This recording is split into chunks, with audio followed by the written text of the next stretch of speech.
va dans la mesure du possible, même pas, non, vous n'avez pas dit dans la mesure du possible. D'après ce que vous m'avez dit, n'est-ce pas, c'est quelqu'un qui va faire ce que dit la parole de Dieu. Alors, voyons dans le même ordre d'idées, vraiment dans le même ordre d'idées, en restant toujours dans cette ligne de la nouvelle naissance, ce qui est dit dans Josué au chapitre 1 au verset 8.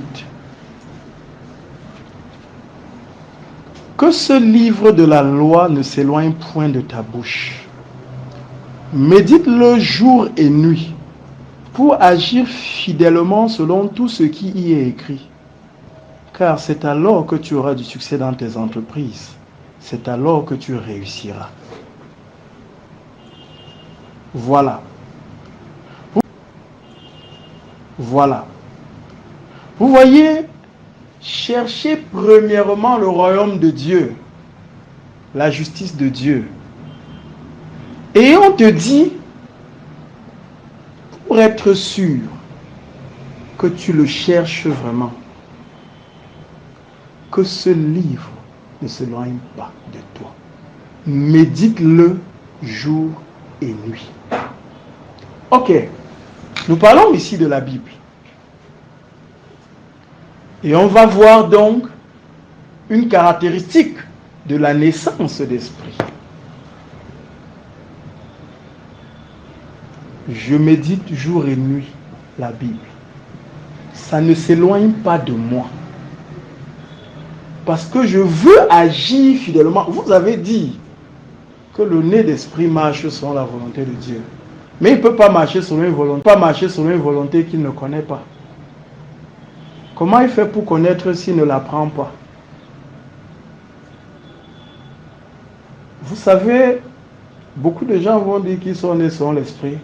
Mais leur lecture de la Bible, c'est quand le dimanche, ils vont à l'église et le prêtre, enfin l'officiant, dit allons lire tel verset. C'est bon là. Leur lecture de la Bible, c'est quand ils ont le temps. Et très souvent, ils n'ont pas le temps. Ils sont très occupés par les autres choses. Maintenant, remettons dans le cadre. Cherchez premièrement.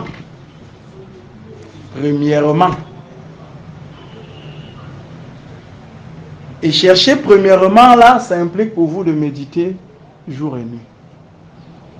Que ce livre ne s'éloigne pas. Donc, ça implique d'avoir du temps, de trouver, de dégager du temps pour lire la Bible. Comme Christ dit, on change la logique. Je cherche premièrement le royaume et la justice de Dieu. Et ça se traduit aussi par la méditation, la connaissance de la parole. Il y a un gars qui m'avait un jour dit, le christianisme, c'est une relation personnelle avec Christ. J'ai beaucoup aimé sa définition. Ça me permettrait de donner une nouvelle réponse à la question de Cédric. C'est qui le chrétien? Je vais simplement répondre, c'est quelqu'un qui entretient une relation personnelle avec Christ. Alors, je ne sais pas si les autres m'entendent, parce qu'il y a des ceux qui disent qu'elle n'entend plus. Est-ce que c'est que mon son ne part plus? Cédric, est-ce que tu m'entends? William, est-ce que tu m'entends? Oui, je vous aussi. Ok. Bon, ça veut dire que c'est des ceux qui doivent avoir un problème là où elle est. Donc, je continue. Quelqu'un a dit, le chrétien c'est la relation personnelle avec Christ. J'ai beaucoup aimé sa définition. Et je veux garder cette définition-là aussi, comme l'autre définition du christianisme. C'est celle de quelqu'un qui entretient une relation personnelle avec Jésus-Christ. Alors, pour beaucoup de chrétiens, ou tout au moins pour beaucoup de personnes qui disent être chrétiens, parce que tout à l'heure on va revisiter la définition du chrétien, on ne va pas la changer, on va simplement la préciser, en entrant aussi dans le détail. Pour beaucoup de personnes qui disent être chrétiens, la seule connaissance qu'ils ont de Christ, c'est qu'ils ont entendu parler de Christ. C'est quelqu'un dont on leur a parlé. C'est quelqu'un dont on leur a dit qu'il est le sauveur. Eux-mêmes là, ils n'ont jamais eu une relation avec Christ. Ils ont seulement entendu parler de Christ. On leur a parlé. C'est quelqu'un dont on leur a dit qu'il est le sauveur. Eux-mêmes là, ils n'ont jamais eu une relation avec Christ. Ils ont seulement entendu parler de Christ. Non, ça ce n'est pas le christianisme. Le chrétien est supposé avoir une relation personnelle avec Christ simplement parce que, étant né d'esprit, il cherche premièrement le royaume de Dieu. Dans cette priorité au royaume de Dieu, la priorité est donc à la piété, à la relation avec Dieu. Et je vais vous dire un moyen de commencer sa relation personnelle avec Christ. Je ne dis pas que là-bas on aura fini. William, ferme ton micro. Il y a un moyen de commencer la relation personnelle avec Christ. C'est ce que je vais vous dire maintenant.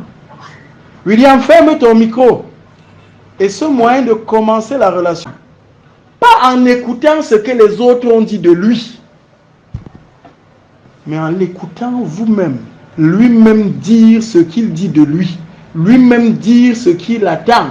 Comment je peux dire que je crois en Christ? C'est-à-dire que je crois en ce qu'il a dit, si je ne sais pas ce qu'il a dit. Parce qu'en laissant que d'autres personnes seulement viennent me dire ce qu'il a dit, ils peuvent même déformer. Il serait bon que moi-même je l'entende dire ce qu'il a dit. Et aujourd'hui, le moyen le plus simple, le plus direct, le moins compliqué d'entendre Jésus lui-même dire ce qu'il a dit, c'est de lire la Bible.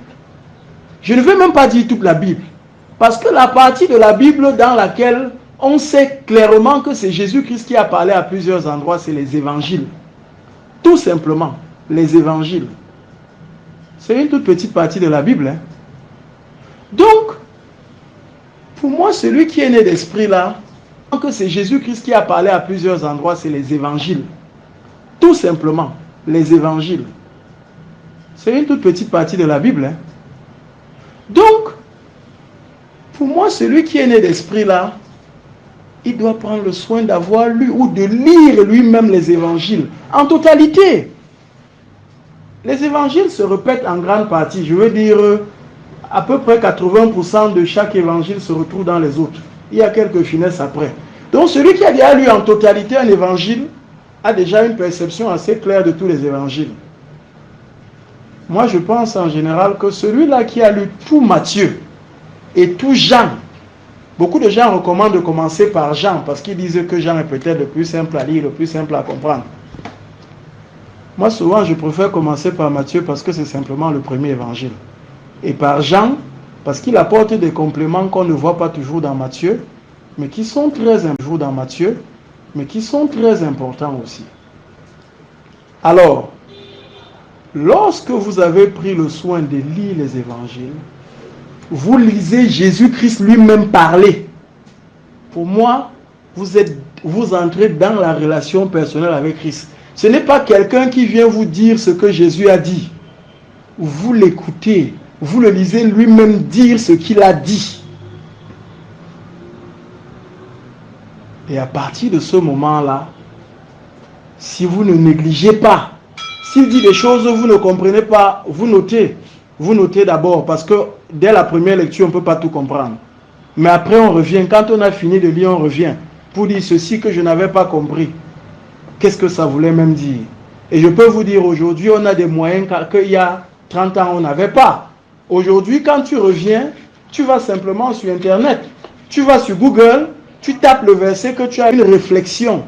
Et c'est justement une réflexion à des fins de compréhension. Tu comprendras. Mais là, c'est à la seconde lecture. Si tu fais ça dès ta première lecture, tu ne vas pas t'en sortir. Parce qu'il y a une cohérence. Les choses se complètent. Au début, une première chose que tu lis, tu peux ne pas comprendre, mais en continuant ta lecture, naturellement, dans la suite, tu comprends ce qui t'avait échappé la première fois.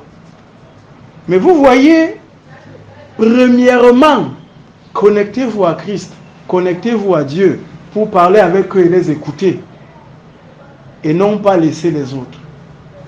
Si vous pensez être né de nouveau, mais que vous n'avez pas ce changement de paradigme, cette connexion, qui veut que premièrement, ce n'est pas quand vous avez fini, c'est premièrement, à ce moment-là, vous n'êtes pas encore né d'esprit. vous n'êtes pas encore dans la nouvelle naissance. C'est important que je vous le dise parce que j'ai reçu ces derniers jours ou ces derniers mois de plusieurs pasteurs très connus, grands hommes de Dieu, grands évangélistes, des passages dans lesquels ils disaient, ils ont vu beaucoup de gens, ils ont eu en vision le salut ou l'enlèvement, et ils ont vu des gens, des fois même qui parlaient en langue, qui étaient dans les églises, qui marchaient avec la Bible, qui croyaient être vraiment des gens nés de nouveau, des gens sauvés.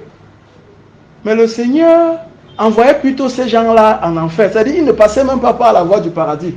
Et ils se sont rendus compte que merci 20% des gens qui le savaient manifester, oui, on va aller, on prie, on fait. Merci 20% d'entre eux étaient retenus. Ils disaient, mais finalement, c'est donc quoi? Tous ces gens qui avaient même manifesté les signes de la puissance et de l'esprit avec le parler en langue, qui avaient manifesté si ça, pourquoi ils n'étaient pas sauvés? Et l'un a dit, qui avait manifesté si ça, pourquoi il n'était pas sauvé? Et l'un a dit que Dieu lui a dit, que Jésus-Christ lui a dit, ces gens-là, ils ont ma parole dans leur bouche, hein, mais ils ne l'ont pas dans leur cœur. Ils n'ont pas la parole de Dieu dans leur cœur. Ils l'ont dans la Bible, ils savent la lire, savent la dire, mais ils ne l'ont pas dans leur cœur. C'est pour ça qu'ils n'ont pas été sauvés. Mais ne pas l'avoir dans leur cœur, en fait, c'est qu'ils n'ont pas accompli la naissance d'esprit. Ils n'ont pas changé de logique. Ils n'ont pas changé de priorité. Ils sont restés prioritairement à s'inquiéter des choses du monde et de la terre et non pas des choses de Dieu. Dieu venait après toutes les autres choses. Là, vous n'avez pas.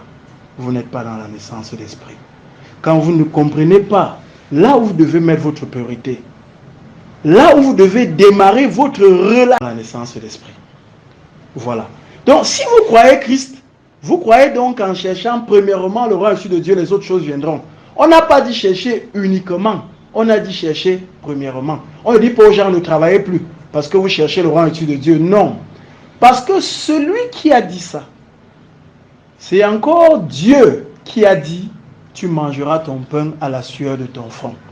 C'est Dieu qui l'a dit. Tu mangeras ton pain à la sueur de ton front. Il a établi cela.